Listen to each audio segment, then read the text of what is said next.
आप सभी का DElEd second semester mathematics class में स्वागत है। पिछली क्लास में हम लोगों ने पूर्ण संख्याओं में योग और घटाने के प्रगुणों का अध्ययन किया था। आज हम पूर्ण संख्याओं में गुणा और भाग के प्रगुण का अध्ययन करेंगे। तो सबसे पहले पूर्ण संख्याओं में गुणा के प्रगुण। तो पहला है गुणन का समग्रक प्रगुण। जैसे 2 गुणा 5 बराबर 10, 3 गुणा 6 बराबर 18, 7 गुणा 5 बराबर 35। यहाँ पर हम देखते हैं कि दो पूर्ण संख्याओं को आपस में गुणा करने के बाद एक पूर्ण संख्या प्राप्त होती है, अर्थात पूर्ण संख्याएं गुणन के समग्रक नियम का पालन करती हैं। दूसरा है गुणन का क्रम विनिमय प्रगुण। जैसे 2 गुणा 5 बराबर 5 गुणा 2 बराबर 10, 3 गुणा 6 बराबर 6 गुणा 3 बराबर 18, 7 गुणा 4 बराबर 4 गुणा 7 बराबर 28। यहाँ पर हम देखते हैं कि दो पूर्ण संख्याओं के गुणन का क्रम बदलने से उनके परिणाम में कोई परिवर्तन नहीं होता है, अर्थात पूर्ण संख्याएं गुणन के क्रम विनिमय नियम का पालन करती हैं। तीसरा है शून्य का गुणन प्रगुण। जैसे 0 गुणा 0 बराबर 0, 0 गुणा 5 बराबर 0, 0 गुणा 5320 बराबर 0। अतः पूर्ण संख्याओं में से किसी भी संख्या में शून्य का गुणा करने पर गुणनफल 0 प्राप्त होता है। चौथा है गुणन का तत्समक अवयव। जैसे 0 गुणा 1 बराबर 0, 1 गुणा 1 बराबर 1, 5 गुणा 1 बराबर 1।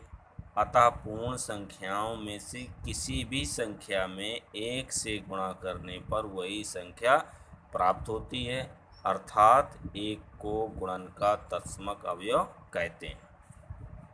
पांचवा है गुणन का साहचर्य प्रगुण।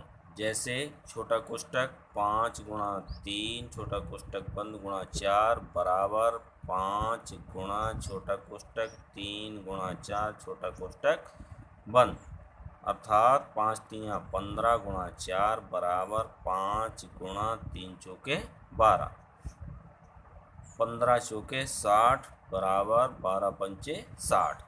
अर्थात किन्हीं तीन पूर्ण संख्याओं का गुणा करते समय यदि किन्हीं दो पूर्ण संख्याओं के गुणनफल को अन्य तीसरी पूर्ण संख्या से गुणा किया जाए तो गुणनफल में कोई अंतर नहीं होता। छठवां है गुणन संक्रिया का योग पर वितरण नियम। जैसे 3 गुणा छोटा कोष्टक 4 धन 5 छोटा कोष्टक बंद बराबर 3 गुणा 4 धन 5 9 बराबर 9 तियाँ 27। 3 गुणा 4 धन 3 गुणा 5 बराबर 3 चौके 12, 5 तियाँ 15 बराबर 27।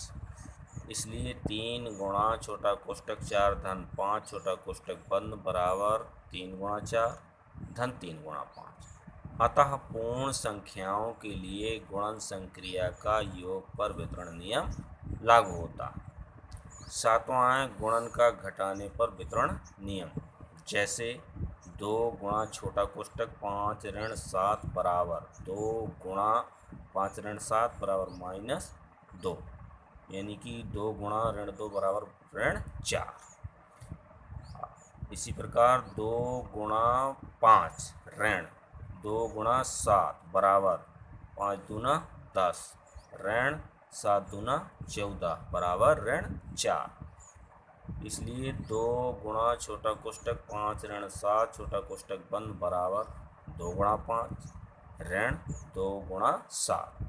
अतः पूर्ण संख्याओं के लिए गुणन संक्रिया का घटाने पर वितरण नियम लागू होता है। पूर्ण संख्याओं में भाग की संक्रिया। पहला है भाग की संक्रिया में समग्रक प्रगुण।